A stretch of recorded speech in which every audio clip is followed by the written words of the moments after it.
Il n'est pas mon fils, il n'est pas mon neveu, mesdames, messieurs, mais il est Pierre. Il s'appelle Frédéric Pierre, comédien, producteur. Qu'est-ce que je pourrais ajouter, Frédéric? Scénariste maintenant, scénariste maintenant. Scénariste, bon Dieu de bon Dieu. Alors, c'est la totale, Frédéric Pierre. Comment ça va? Ça va très bien. Je suis sur un nuage depuis la semaine dernière avec le lancement de la série, avec le lancement de la Kainu. Je suis vraiment, vraiment heureux de tout ce qui se passe. Donc, voilà. Et tout le monde parle d'une première. J'ai même entendu un extrait d'entrevue où on dit, eh ben, cette chose-là devrait avoir lieu bien avant aujourd'hui. Oui, absolument. Mais c'est une question que je dérive vers, vers les gens responsables. C'est-à-dire que c'est pas à moi de répondre à ça. Non. Ce que moi je peux dire, par contre, parce que souvent, je raconte que cette idée de première de faire une série sur une famille haïtienne au Québec m'est venue il y a 20 ans et même 25 ans avec Angelo Cadet. On parlait toujours de ça, les deux ensemble. On voulait faire ça. Alors, je peux répondre à cette partie-là qui m'appartient. Pourquoi moi, je ne l'ai pas faite avant? Je pense que je n'étais pas prêt. Quand je vois aujourd'hui tout le travail que ça demande, toute l'expertise que ça demande, moi, personnellement, je suis content de ne pas l'avoir fait. Avant, je me serais planté, vraiment, je crois. Maintenant, il y a un travail aussi de présenter sa communauté autrement que comme on a tendance à la voir, cette communauté, surtout, n'est-ce pas, dans la société d'accueil. Lorsqu'on fait un travail comme ça, on doit avoir pour objectif de bien représenter sa communauté, sinon on se fait envoyer des œufs pourris là, dans sa propre communauté. C'est pas la bonne chose à faire. Absolument, absolument. Mais au-delà de ça aussi, c'était de changer l'image qui est véhiculée aussi à travers les médias. En fait, déjà qu'on a peu de place à la télé, et quand ce peu de place-là est toujours habité par la même type de représentation, c'est-à-dire on nous représentait beaucoup dans nos drames, dans nos souffrances, dans les enjeux qui touchent nos communautés. Ça, pour moi, il y avait une urgence là d'agir, puis qu'on soit léger, amusant, qu'on soit dans une famille où on s'attache, qu'on soit dans le plaisir, des gens qui réussissent, qui ont des carrières, qui sont... Je trouvais que c'est important de balancer un peu la vision qu'on a là-bas. Et puis, oui, voilà. Et depuis, jeudi, je reçois beaucoup, beaucoup de témoignages de gens. Il y a beaucoup, beaucoup de gens qui m'écrivent. C'est la première fois que je suis créateur d'un projet. Alors, c'est la première fois qu'on m'écrit autant. Je suis envahi de messages et j'essaie de répondre le plus que je peux, mais et encore sur les nuages. Mais Frédéric, lorsqu'on pense, ça fait à peine, même pas 10 ans, là, ma foi, depuis cet événement où on a tenté de jouer le blackface et aujourd'hui qu'on ait autant de comédiens haïtiens noirs, n'est-ce pas, sur une scène pour produire quelque chose d'aussi valable. C'est beaucoup de chemin de faire en très peu de temps. Qu'on se souvienne de... on ne nommera pas cette femme qui a essayé de faire jouer le rôle de noir par un blanc à la blackface.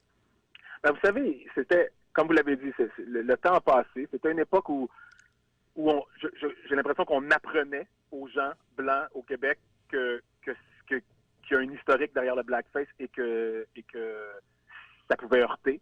Et oui, je pense qu'il y a eu beaucoup, beaucoup de travail. Il y a eu du travail aussi haut et fort sur les médias sociaux par les gens qui crient haut et fort, et c'est correct aussi. Puis il y a eu beaucoup de travail dont moi j'ai fait plus partie en arrière-plan, au niveau politique, des tables de concertation, des comités. Moi, j'ai fait partie de l'Union des artistes pendant 6 ans je me suis mêlé de l'Union des artistes pour ça exactement, pour faire avancer cette cause de représentativité de nos communautés à l'écran et sur la scène et tout ça.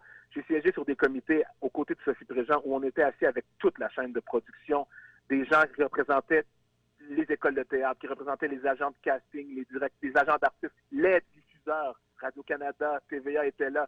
Et j'ai passé 4 ans à leur dire en pleine face que ça ne fonctionnait pas en ce moment puis qu'il fallait... Alors, il y a eu beaucoup de travail de part et d'autre. autant en criant haut et fort, puis autant dans des représentations politiques. Je pense qu'on est en train de vivre les changements. On récolte le fruit de tout ça aussi. Il y a ça, mais et puis est venu Black Lives Matter. Oui, exactement. Quand je parle les choses, des manifestations dans l'air, c'était ça aussi. Ceux qui ont pris le chemin de parler haut et fort aussi, c'était ça.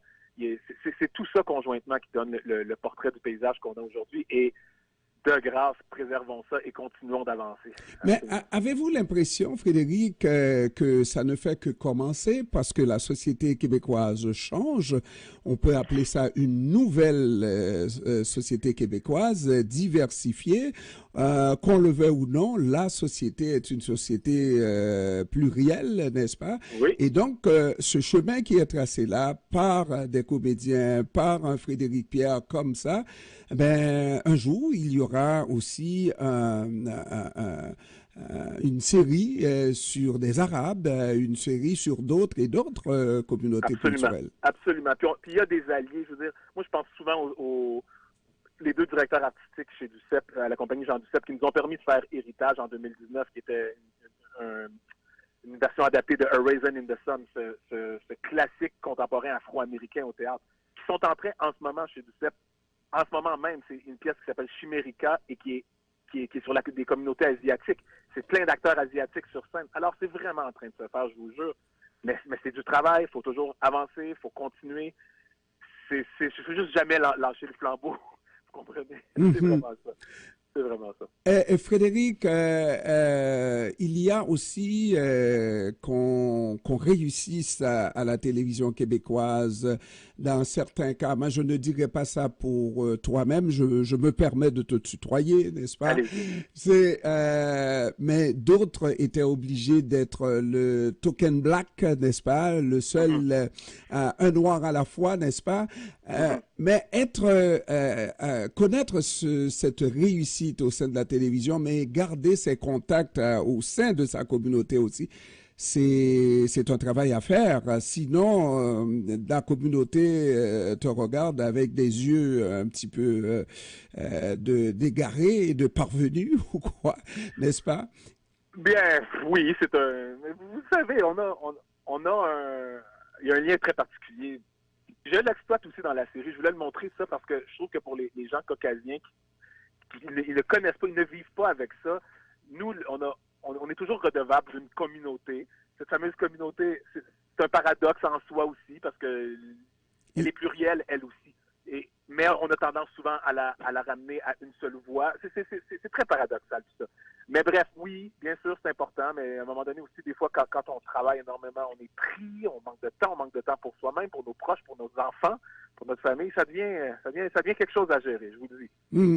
C'est vraiment difficile parfois, mais c'est là. Moi, de mon côté, c'est que j'ai toujours eu un petit organisme ou une place où je savais que je pouvais me rallier. Ça a longtemps été Haïti Partage. Puis chaque fois que j'allais à la télévision, dans des quiz où on pouvait jouer pour une cause quelconque, j'ai toujours été proche d'Haïti Partage. Mais maintenant, à la maison d'Haïti, on essaie, mais voilà, la vie est ce qu'elle est, et elle va vite. Mais faut pas oublier CEPAM aussi. CEPAM, c'est pas nous toutes. On vous oublie pas. Frédéric, est-ce que définitivement, malgré ce qui se passe en Haïti, les nouvelles ne sont vraiment pas bonnes en Haïti, est-ce qu'on peut dire que la communauté est lancée, est reconnue pour ce qu'elle a de positif, pas pour ce qu'on pense d'elle et des jeunes, à savoir que tous les jeunes sont des délinquants, sont des membres de gangs de rue. Est-ce que la preuve est suffisamment faite maintenant? J'ose espérer que du moins que la CAINUS aidera à changer ces perceptions-là. Et je crois que oui, en fait. Je crois vraiment que ça va aider. C'était important, comme je vous dis, je le répète, de montrer une famille avec des gens qui réussissent, qui sont à l'aise, qui sont pas pris dans des problèmes de criminalité. Bref, qu'on célèbre et qu'on célèbre notre Black Joy aussi, que j'aime. J'adore cette expression pour contrebalancer le poids. Mais je pense que oui, je pense qu'on les change tranquillement, les perceptions. Maintenant, c'est une série qui est à la télévision payante pour l'instant et bientôt, elle va être à la télévision de Radio-Canada et donc publique. Quels sont les grands moments auxquels on doit s'attendre dans cette série? Ben, je suis très fier de la finale de la saison 1. Je pense que le dernier épisode 10 en particulier, est très, pour moi, est très, très... je veux rien dévoiler, mais il y a quelque chose de très fort dans cette série. Puis sinon, je crois que chaque épisode a sa thématique qui nous rappelle notre bonheur, nos joies, des micro-agressions qu'on vit. Il n'y a aucun épisode où on va dans le racisme pur et haineux. Je parle beaucoup des micro-agressions parce qu'on est en comédie. À un moment donné, il faut alléger les choses. Il faut que ça soit... Ce qui était intéressant, c'était de mettre cette famille-là en contact aussi avec la société dans laquelle elle vit. On ne pouvait pas non plus être que niché parce qu'on se serait refermé sur nous et finalement, on se serait juste parlé entre nous puis on n'aurait pas invité le grand public à entrer dans notre maison, justement, et à venir regarder cette série-là avec nous. Donc, voilà, je pense qu'il y a plein de beaux moments. Je pense que chaque fois qu'on les voit être en contact avec la culture dominante, il y a toujours quelque chose qui en ressort, qui moi, me fait sourire encore, puis j'aime beaucoup. Puis j'aime beaucoup la finale de la saison, comme je vous disais. Est-ce que le diffuseur, parce que c'est une responsabilité aussi, et puis c'est un bon point pour Radio-Canada, n'est-ce pas? Et dans les prochaines années, je suis absolument convaincu que la compétition va regarder dans de telles séries aussi. Maintenant, est-ce que le diffuseur a senti le besoin d'avoir les yeux par-dessus les épaules du producteur? Ben, je vous dirais que c'est pas exceptionnel à Lacaille-nous. On est dans une industrie, l'industrie fonctionne comme ça. Là. En fait, le diffuseur a vraiment son mot à dire, beaucoup. De plus en plus, d'ailleurs, on sent comme... Alors, c'est vraiment pas spécifique à Lacaille-nous, mais oui, bien sûr. Mais surtout c'était très, très valable aussi du fait qu'à Radio-Can, la personne en charge de la programmation dramatique qu'on appelle est haïtienne. Il s'agit d'André Béraud, c'est une personne haïtienne. Il est haïtien, André. Donc bien sûr qu'il y avait ça. Il y avait un œil important, disons. Une fois, moi, j'étais en conférence à Métropole, Télémétropole de l'époque, n'est-ce pas? Ah oui, hein? Et oui, et on me posait la question à savoir, mais pourquoi on ne trouve pas de jeunes noirs à vouloir faire de la télévision? J'ai donné ma réponse. Est-ce qu'on peut poser cette même question-là aujourd'hui ou est-ce qu'il y a de plus en plus d'engouement chez les jeunes avec les exemples d'Angelo Cadet, de toi-même et des autres, n'est-ce pas, à vouloir faire ce métier? Je crois que oui, je crois que ça se passe, mais je veux pas qu'on prenne le mérite, nous qui sommes à la télé. Oui, sûrement, il y a d'identification, mais je pense qu'il y a un beau travail qui se fait de plus en plus par les parents de nos communautés qui, maintenant, encouragent ou laissent un peu plus leurs enfants faire des métiers artistiques. Je le vois avec des jeunes, des plus jeunes parents, et il faut prendre ce mérite-là. Redonnons-nous le mérite au sein même de nos communautés. Il faut que ça continue. On le sait comment l'ancienne génération était plus proche de l'importance des métiers, des professions dites libérales. Et il y a tout un contexte qu'on comprend très bien aussi, le pourquoi de la chose. Mais je sens maintenant qu'on est plus encouragé. Il y a plus d'encouragement dans la communauté pour suivre nos passions et nos voies artistiques. Ouais. Et puis, un petit mot de toi-même. Toi, tu donnes l'impression de l'avoir eu facile, contrairement à un Danny Laferrière qui a dû faire la météo longtemps, n'est-ce pas? Je comprends. Est-ce que ça a été véritablement facile, aussi facile qu'on peut le croire pour Frédéric Pierre? Ben, vous savez, en comparaison, oui. Là, quand je me compare aux autres artistes, aux autres comédiens de ma génération, tout ça, je pense que je l'ai eu vraiment facile. Entre-temps, ce que les gens ne savent pas, parce que je crie pas ça sur la place publique, mais c'est le nombre de fois où j'ai refusé des trucs parce que je trouvais ça tellement stéréotypé, que je trouvais ça qu'ils avaient justement tokenisé, je trouvais qu'il n'y avait rien à offrir d'autre que de la tokenisation. J'ai eu plein de combats que j'ai menés derrière pour juste que ça s'améliore. Puis des fois, on s'appelait, je me souviens que j'ai souvent appelé Didier et Lucien, on s'appelait, on faisait, est-ce qu'ils t'ont appelé pour ça cette semaine? Puis là, ils me disaient, ouais, moi aussi. Puis, qu'est-ce que t'as dit, toi? Il était comme, j'ai refusé. Et j'étais comme, ouais, moi aussi. Bref, il y a eu plein de petites luttes qu'on a menées par derrière, mais je pense que oui, je pense que je l'ai eu, j'ai été quand même très privilégié. Est-ce que tes enfants, selon toi, la perception sur